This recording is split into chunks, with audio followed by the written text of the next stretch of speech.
Hello and welcome to this lecture for Philosophy 100 Introduction to Philosophy. And today we're going to look at the article on Islamic Ethics by Abdurrazak Hashi. And in looking at this article, we're going to pull out a number of important contrasts and concepts that Hashi talks about. And there's a number of concepts that he says apply to Islamic ethics.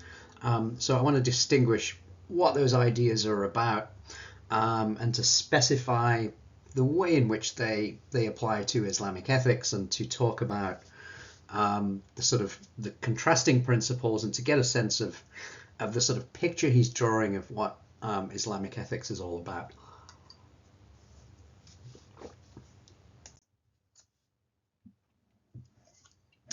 So the first important distinction is that Hashi claims that Islamic ethics is a form of universalism. And so as a form of universalism, as an ethical universalism, it's usually opposed to the idea of relativism. So we distinguish universalism and relativism as part of this conflict. Well, according to moral universalism, a universal system of moral law applies to everyone, regardless of culture, race, nationality, or religion. So universalism applies moral law without distinction. The same rules apply to all cultures and races and religions and nationalities. And there's no cultural differences which mean that you can't apply the rule to this society, but you can apply it to this society. The idea of universalism is that the rules apply everywhere, and it doesn't matter if culture is different, or religion or nationality is different. Those things don't affect the way moral ideas work and moral rules work. Now, the contrary to that is moral relativism, which is that moral or ethical propositions are thought to be not universal. So like something like sort of etiquette or good manners, they depend on social, cultural, and historical circumstances. So the idea of relativism is that something may be morally acceptable in a particular culture, but the same thing might be morally unacceptable in a different culture. And it depends on which culture we belong to, it depends on our historical circumstances, which moral ideas we're going to think are as acceptable.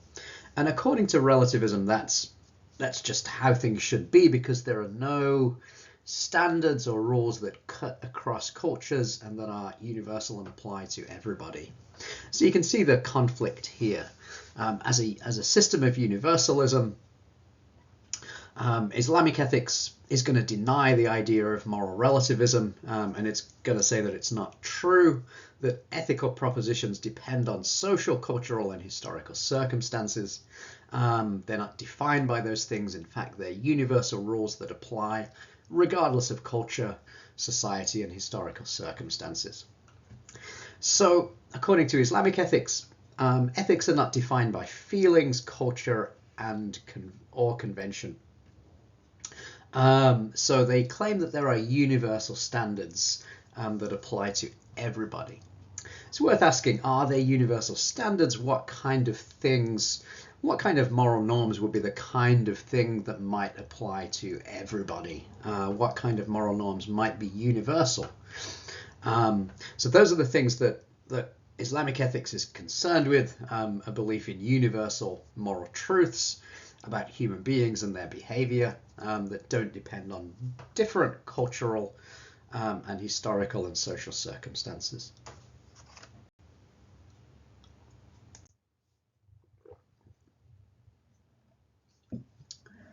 So we can distinguish a number of features of Islamic ethics here that Hashi talks about in the article. Firstly, human beings are born with good character. So that's maybe a difference from the idea we saw looking at Malefi and the African context, where you sort of become a good person, or you sort of perfect yourself through how you develop. There seems to be an idea in Islamic ethics that human beings are born with good character, but they might lose that good character through the way they develop, through the way they sort of act and are sort of socialized in society. But the idea is we're born with good character. So secondly, good morality is aligned with having religious faith. As it comes out of the Islamic faith, Islamic ethics sort of reflects that foundation. Thirdly, the negative behaviors of humans, selfishness, egoism, injustice, etc., stem from the human desires we develop in society. So we're not born with them. We develop these negative behaviors through what happens in society, through how we develop, through how we're socialized, through how we're corrupted. Maybe there's a sort of echo of the Mencius perspective here, that we're sort of born with a good character, and it's whether we're sort of properly cultivated or not in society that determines, what happens to us, and negative behaviors can kind of erode our good character, I guess, is what is being said here. So fourthly, ethics is an interpersonal and social matter. It involves service to the community. That's an important point, and it might be an important difference with some Western views of ethics, which very much focus on the individual and doing the right thing as an individual, and sort of your own conscience and being true to your own conscience. As a more kind of communal ethic, Islam is more interested, this version of Islamic ethics is more interested in our relations with each other and the kind of social relations that follow from our ethical commitments. So it's not just about us personally, but it has a sort of interpersonal and social focus as well.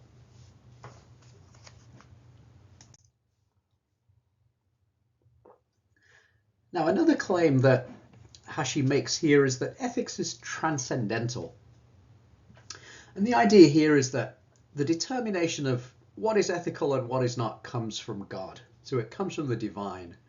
So the source of morality, it's called transcendental, the source of morality transcends human desires and culture. So again, we get this idea that ethics is not reducible to culture. It's not the same thing as what a particular culture believes.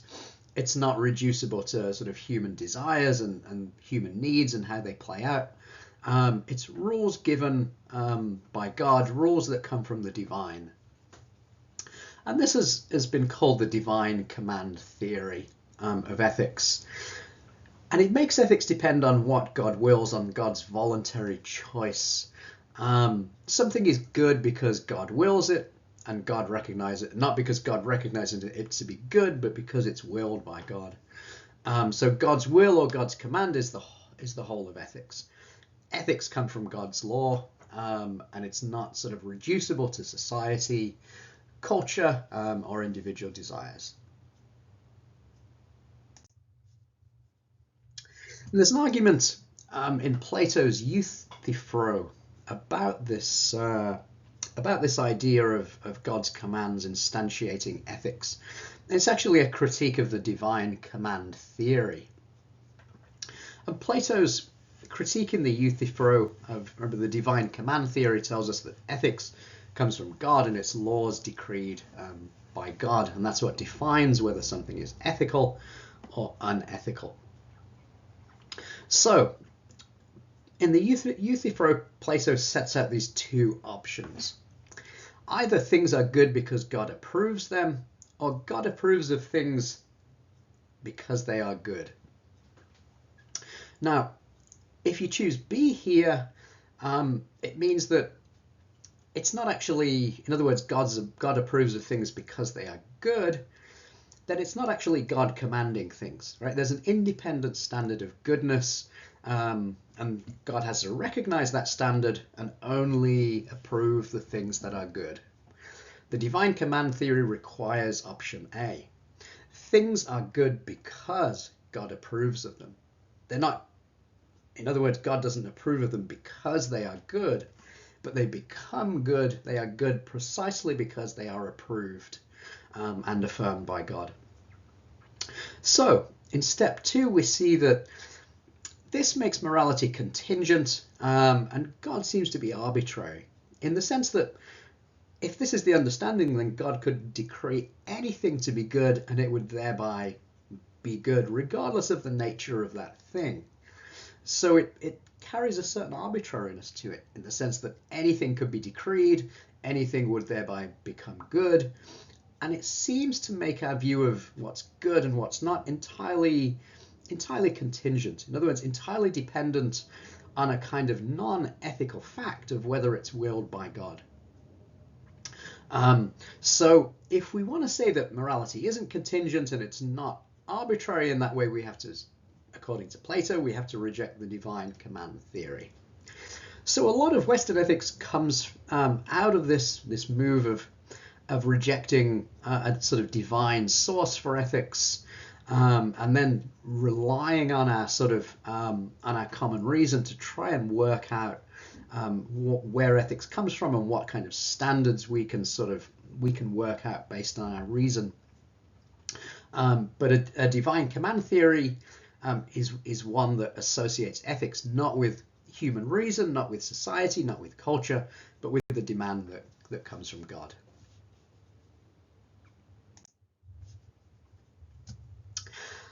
So, in ethics, we often find this contrast between motives and consequences in terms of what's important. Right, so we can say that motives are important, that actions must be done with good motives, the way we do them. So actions must be done with the right motives, and there are a lot of versions of ethics that depend on motives being good ones. In other words, the intention with which the action is done. And actions can be wrong even if they result in the best possible outcome, if you sort of believe this idea. So the idea is then that as long as the action is done with the right intention, right, you might sort of fail to bring about a good result. But as long as you've tried to do the right thing, that's what really matters. So that's the view that motives are important. In terms of consequences, people that focus on consequences would say it's not motives that matter, it's what happens, the result, the outcome in the world is what matters. And if we can act with the best motives in the world and bring about pretty bad outcomes. So we have to be attentive to the outcomes. We have to be attentive to what happens when we act, what the consequences are of us doing things, and not just worry about motives. So there's this debate between motives and consequences. In terms of Islamic ethics, according to Hashi, it's motives that are central and motives that are important. So you can't justify actions simply because they result in good outcomes. And an example that Hashi uses in the text is stealing from the wealthy to feed the poor. Now, we might think this results in a good outcome because of the way that it sort of it leads to the poor people who might not otherwise having food being fed. Right? But the action is done from a bad motive, right? It's done from the motive of stealing. It's done from the motive of unjustly taking something that belongs to somebody else.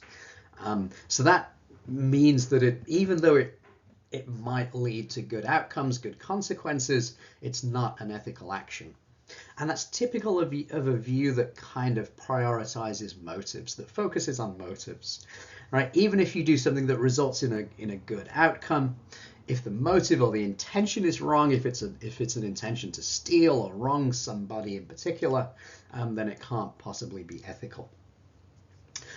So an act can be ethical even if it results in a negative outcome, right? Because it's the motive, it's the reason why you do things, not what happens actually when you do it, the outcome that happens, because you can't control the outcome. A lot of the time it's outside of our control. So the idea is we focus on motives, and we focus on doing the right thing, right? Acting according to a good intention, acting according to a right motive. So that's the view that's prioritized by Islamic ethics. So another claim we find in Hashi's discourse on Islamic ethics is a discussion of deontology. And deontology is prioritized by Islamic ethics rather than any kind of consequentialist thinking. And this is kind of evident from our discussion of motives and outcomes,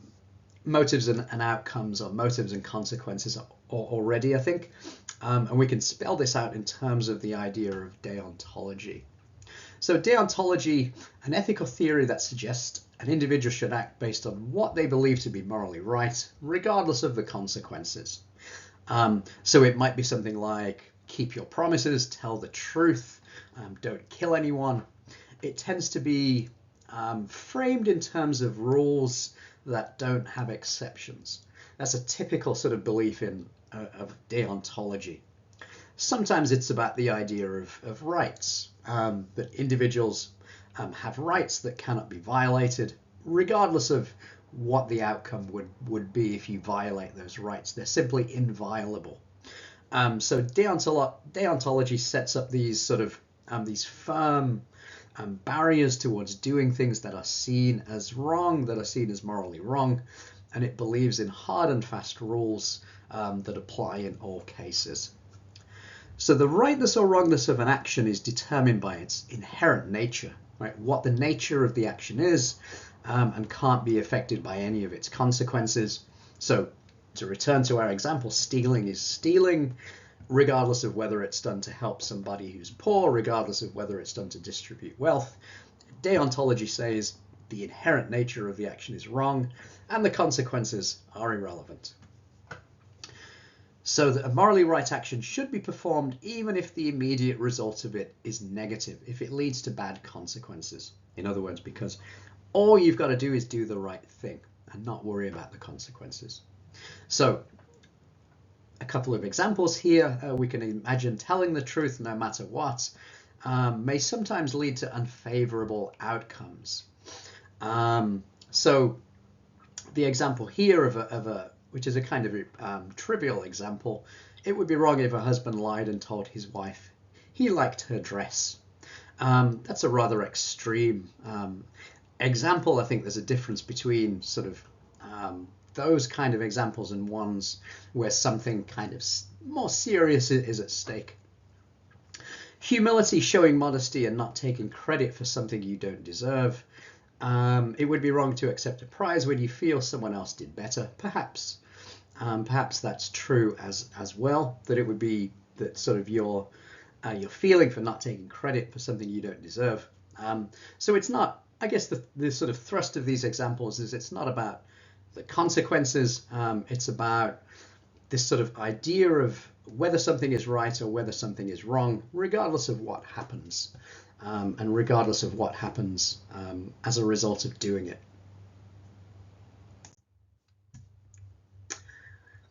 Okay, so let's just sum up the concepts that we've looked at in this lecture. So we talked about moral universalism and relativism, and the contrast between an ethics which is universal, which applies everywhere and in all places, where the rules are the same across different societies, and the idea of relativism, which says that moral rules only apply in a particular culture. That's cultural relativism. Moral rules only apply to a particular culture, and you can't generalize them to apply beyond that sphere.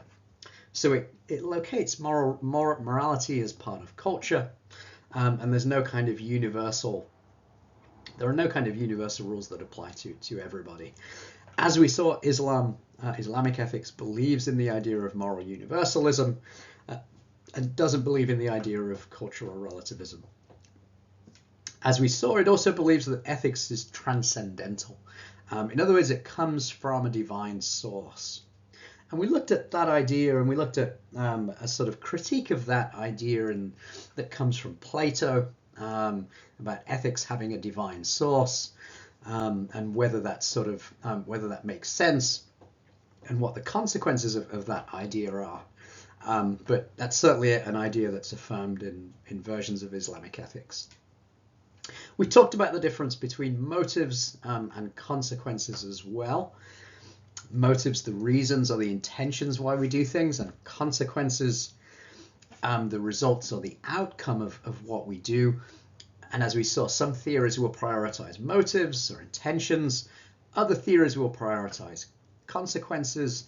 Islamic ethics prioritizes the idea of motives. And that links up with the idea of deontology, of doing things because they are right, and usually understood as rules that don't have any exceptions. So we can't sort of pick and choose when to apply the rules. Deontology says there are these sort of rules that we just know, or people have these sort of rules or these rights, and we just know not to violate them, and there are no exceptions to them. So that's a typical move of deontology, the idea that there are rights that people have, or there are rules that apply regardless of the circumstances.